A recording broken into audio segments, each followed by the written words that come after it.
Tudo bem, pessoal? Meu nome é Olavo, sou sócio-diretor da QAT Capital e a gente está entrando aí com um vídeo em caráter extraordinário para falar um pouco sobre a guerra na Rússia e na Ucrânia. É uma guerra aí que é extremamente importante, né? Vai sobrar para todo mundo, né? Não é pela guerra, mas são os efeitos da guerra.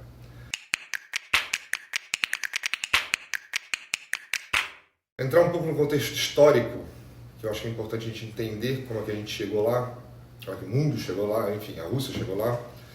Né? Essa guerra começou após a queda do Muro de Berlim, tá? Com a ideia de unificação da Alemanha. Tá? Na época fizeram um acordo, né? Isso aí foi pré-esfacelamento da União Soviética. Então a União Soviética fez um acordo com a OTAN, que é a Organização do Tratado do Atlântico Norte, tá? Dando garantias à União Soviética que a OTAN não iria se expandir em mais nenhum centímetro para o leste, tá? Obviamente com a Alemanha Oriental anexada. E para quem não sabe, a OTAN foi criada no pós-guerra, após a Segunda Guerra, para garantir que os países, né, os principais países da Europa Ocidental fossem uma barreira contra uma eventual tentativa de expansão russa contra a própria Europa e contra os Estados Unidos, tá? Garantia, né, que a Europa Ocidental e os Estados Unidos estariam juntos contra qualquer ameaça externa, né, e principalmente na época a ameaça da União Soviética. No fundo, então, essa organização ela dificultava qualquer confronto entre as superpotências, porque uma eventual ameaça entre qualquer país, o bloco inteiro entraria na guerra contra a União Soviética. Tá? 2 anos depois da queda do muro, e da unificação alemã, a União Soviética acabou por problemas internos, tá? E políticos internos. Então o bloco soviético se dividiu, o bloco foi totalmente enfraquecido, perdeu seus países satélites, né, que a gente chamava de cortina de ferro, e esses países se tornaram independentes, ou seja, pobres e independentes. Os principais países do bloco da União Soviética, que formavam a União Soviética, era a Rússia e a Ucrânia, e esses 2 países se tornaram os países que a gente conhece hoje, tá? E além de vários outros menores que faziam parte aí do bloco. E todos basicamente na mesma região, ali no leste europeu, ali, enfim, todos ali pelo Mar Negro, etc. Mas a Rússia ainda era a maior nação soberana do mundo, o maior em território e com o maior arsenal nuclear do mundo, tá? Então, fato número 1, tá? Isso aí foi bastante importante. A Ucrânia, na época, né, do acordo, né, do chancelamento da União Soviética, ela decidiu, entre a Rússia e a Ucrânia, fez um acordo entre a Rússia e a Ucrânia para entregar todas as armas nucleares para a Rússia. E só para vocês saberem, assim, o acidente de Chernobyl, que aconteceu anos antes, foi em território ucraniano. Portanto, assim, é uma região que tinha domínio sobre a tecnologia nuclear. E, obviamente, um monte de arma atômica. E devolveu tudo para a União Soviética, foi desarmado nuclearmente, diríamos assim. Ao longo dos anos 90, a Rússia empobreceu, a região inteira empobreceu, perdeu seu status de superpotência, enfrentou uma crise cambial em 98 e se resumiu a um país emergente de segunda categoria, aí, endividado, com FMI, dependente de dinheiro ocidental para se desenvolver. E como não existe vácuo de poder, né, o acordo feito com a OTAN, que foi com a União Soviética, isso foi alegado, não valeria mais, e a Rússia e a OTAN então começou a se expandir para o leste militarmente, e a União Europeia, que era o bloco econômico recém-criado na época, né, o euro começou a valer, enfim, a União Europeia passou a existir efetivamente, também começou a avançar para o leste, tá? E esses países do leste europeu, pobres, ganhariam, né, proteção militar, dinheiro que era fornecido para a Rússia, que não existia mais, e tinha um mercado de trabalho jovem, preparado e que almejava por uma democracia, né? São os princípios, a riqueza ocidental, né? Nunca houve democracia nesses países, tá? Lembrando aí que a época que a gente está falando era do início da internet, início da globalização, e onde os Estados Unidos passavam a reinar sozinho no mundo, né? E a Ucrânia se juntou a esse coro pela candidatura para fazer parte do Bloco Econômico Europeu e mais tarde da OTAN, né? E agora a gente vai falar um pouco sobre o lado da Rússia. A Rússia sempre foi um país com tradições próprias, avessos a hábitos e culturas ocidentais, tá? Foi um dos países mais ricos do mundo antes da Revolução Socialista. Vale a pena, para quem quiser entender melhor, assistir a série O Último Czar na Netflix, tá? Que é para vocês verem como é que a Rússia funcionava antes de se tornar União Soviética em 1917, tá? Com a Revolução Socialista. Então, voltando aí para o final do século XX, início do século XXI, a Rússia se sentiu traída, né, por essa expansão e ameaçada, obviamente, porém estava completamente fraca economicamente, né? E, obviamente, enxergava o avanço da OTAN como uma ameaça, né, do Ocidente com ela, né, para ela. E, obviamente, sempre foi negado pelo Ocidente isso daí. Então a Rússia, muito esperta, decidiu se candidatar a ser membro da União Europeia e da própria OTAN no início dos anos 2000. Pouca gente sabe isso. E, obviamente, foi negada a participação. Mas acontece o seguinte, no início dos anos 2000, 2002, 2003, 2004, a China começou a despontar no mundo e gerou o boom das commodities, né, que acho que bastante gente lembra, né, beneficiou bastante o Brasil, mas também beneficiou muito a Rússia, tá? A Rússia já era uma oligarquia, né, ou seja, nunca houve democracia lá, comandada pelo Putin, né, o Vladimir Putin, que todos conhecem, que se perpetuaria no poder até os dias de hoje, tá? É um país muito orgulhoso. Não havia conflitos políticos na Rússia, óbvio, uma ditadura só não tem conflitos políticos, e com grande tradição militar. Então a Rússia, com esse boom de commodities, a Rússia enriquece novamente, moderniza seu exército e começa a se proteger contra uma possível investida ainda maior por parte da OTAN. Ela já sabia que a OTAN estava ali para incomodá-la de alguma forma. Ela fez alianças comerciais e militares muito fortes com a China, que também é um país que não tem interesse no fortalecimento ocidental.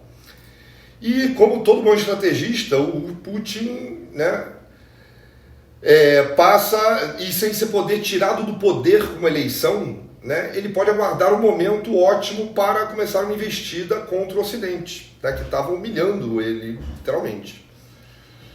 Em 2010, ali no final da primeira década, ele tomou de assalto a Crimeia, a Geórgia, que são regiões próximas ali, só que são regiões que não têm importância estratégica para o Ocidente, tá? Aí, então, agora vamos falar da joia da coroa, que é a Ucrânia, né? Apesar de ter uma população pobre e com renda extremamente mal distribuída, sabemos bem como é que é isso, a Ucrânia é cheia de conflitos étnicos e territórios separatistas, enfim, só que é um país extremamente rico em recursos minerais, tá? Tem o maior território agricultável da Europa e extremamente fértil, né? A terra roxa, não sei quem já estudou geografia aí no primário, ginásio, sei lá. Um monte de recurso energético, tá? E é grande exportadora e fornecedora dos bens essenciais para a sobrevivência da Europa, tá? Portanto, não vamos ser ingênuos aqui, tá? Ambos os lados têm interesse econômico na Ucrânia, tá? E interesse que a Ucrânia fique sob domínio político e econômico da sua região, tá? Após 2015, tá? Claramente a Ucrânia estava tentando se ocidentalizar, tá? Politicamente, sempre teve uma tradição pró-Rússia, mas ela enfrentou uma guerra civil em 2013, que culminou na expulsão do presidente, tá? E então ela começou realmente a se preparar para a entrada no bloco europeu e na OTAN, tá? Após a eleição do Zelensky, que é o atual presidente, tá? O presidente da Rússia, Vladimir Putin, várias vezes deu o recado para o mundo que ele precisava que a Ucrânia se mantivesse neutra, fora do bloco europeu, fora da OTAN, tá? Fato 2 aqui, qualquer país que venha fazer parte da OTAN, se for atacado por um membro de fora do tratado, né, da OTAN, é considerado um ato de guerra contra todo o bloco, tá? Então o Putin se vê cada vez mais numa corrida contra o tempo. Antes que a Ucrânia pudesse assinar qualquer contrato, qualquer tratado, que a OTAN se torne membro da OTAN, o Putin decide invadir a Ucrânia, evitando uma guerra contra o bloco, que obviamente ele não entraria numa guerra contra a Ucrânia se ela fizesse parte da OTAN, que seria uma declaração de guerra aí ao Ocidente inteiro de uma vez, com proporções catastróficas, né? Então, obviamente, ele seria esmagado dentro do próprio país com uma chance de reação de arma nuclear, né? Uma Rússia sendo esmagada sem ter nada a perder, dentro do próprio quintal dela, a chance de ter um míssil aí atômico seria gigantesca. Então, né? E na prática, realmente, ela perderia uma zona riquíssima e para o Ocidente, que tratou a Rússia de forma hostil desde sempre, desde o final da União Soviética. E, obviamente, ele perderia poder econômico, etc. Tá? Então, de novo, a importância da Ucrânia, tanto para a Rússia quanto os Estados Unidos, Europa, eles não estão preocupados com os ucranianos e a desgraça que eles estão sofrendo hoje. Tá? Eles estão preocupados com a fonte de riqueza que a Ucrânia lhes fornece, né? A fonte de riqueza que ela significa para o Ocidente ou para a Rússia. Tá? Vamos dar um recado aqui importante, tá? E bem sério. Tá? A gente não vai entrar no mérito de quem tem razão ou não. A gente não tem lado preferido da guerra, enfim. A gente é simplesmente a favor que a guerra acabe, tá? O quanto antes. Tá? A guerra mata gente, destrói família, militar, civil, são seres humanos. Tá? A guerra simplesmente tem que acabar o mais rápido possível. E evitando mortes e o risco de uma escalada para estágios que podem ser muito mais perigosos para a humanidade em si. Tá? Então isso é um recado aí que a nossa empresa passa para todos os nossos ouvintes. Tá? Voltando aí para o assunto, a gente entra num capítulo aí do checkmate. Tá? Existem duas alternativas para a guerra, uma ruim e outra que a gente não vai nem ver. Tá? Não estaremos aqui para ver. Aqui não estaremos aqui para ver é a menos provável, que eu acho óbvio, né? O que todo mundo torce para não acontecer, é da Rússia perder a guerra.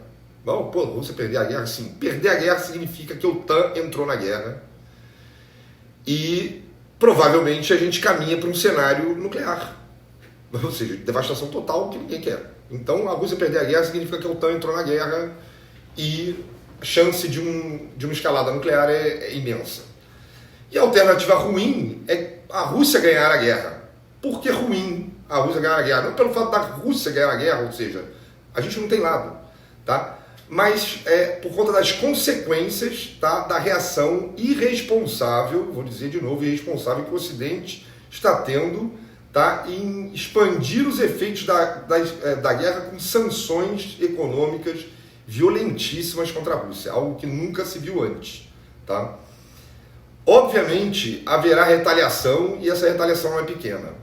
Um ponto importante aqui que a gente tem que lembrar é o seguinte, foram confiscadas as reservas financeiras da Rússia, tá? Os dólares da Rússia.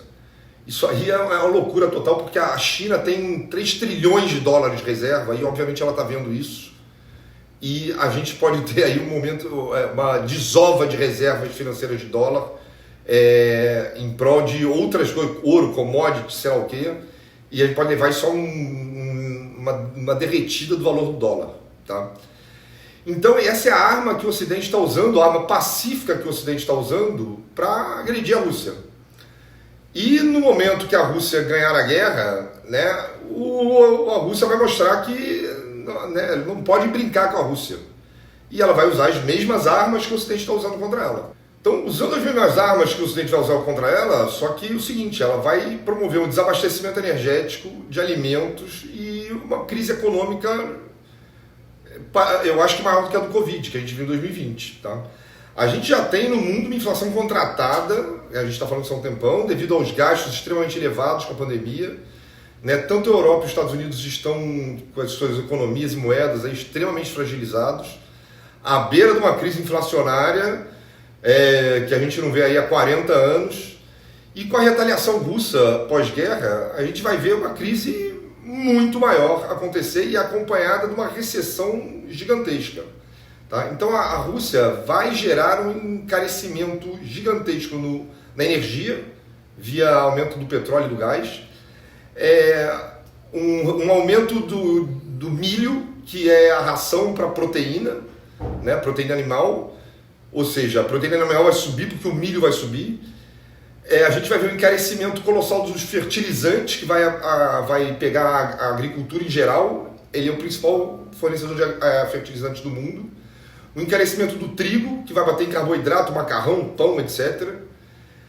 E assim, a energia e alimento, tirando água e oxigênio, são vitais para a vida hoje no planeta. Então, vai se pagar o preço que for para ter energia e alimento.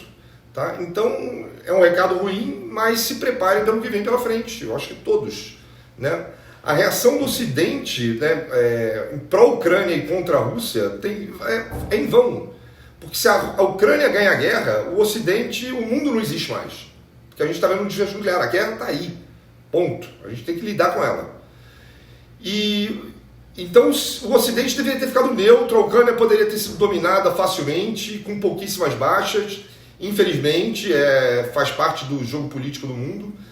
Então, na prática, a Ucrânia nunca seria livre. Então, sem demagogia e sendo bastante realista, né, a reação contra a Rússia é o maior tiro no pé, eu acho que desde o lockdown de 2020, que a gente viu na pandemia. Né? A velha retórica de salvar uma minoria atingindo uma maioria em cheio, extremamente fragilizada, né, para nada, simplesmente para nada. Essa é a nossa opinião aqui, é o recado que a gente tem para passar. Então apertem os cintos porque o Ocidente sumiu, cara. Simplesmente isso, infelizmente. Bom, gente, esse vídeo tá, faz parte de mais nossos vídeos promocionais aí, que por enquanto vão estar abertos. Em breve vão ser exclusivos para os correntistas do C6 Bank ligados aqui à T Capital. Tá? Então, a conta é de graça, entre em contato com a gente aqui no telefone ou no e-mail que está abaixo. Esse é o conteúdo do material que a gente está querendo divulgar periodicamente. Está com assuntos sempre atualizados, com linguagem simples. Quem tiver dúvida pode ligar, pode mandar e-mail, não tem erro nenhum. O nosso objetivo é trazer os acontecimentos geopolíticos, políticos e econômicos que vão acontecer em 2022. O que vai ter de surpresa em 2022 é muita coisa, é um ano que promete muita coisa, tem eleição aí pela frente. E o nosso objetivo é, para os nossos correntistas, fornecer esse tipo de informação, né? É uma consultoria, traduzir o que está acontecendo para o dia a dia do nosso cliente. Tá? Então é isso. Mais uma vez, obrigado aí pela audiência. Espero que vocês tenham gostado do vídeo e é isso aí. Valeu, gente.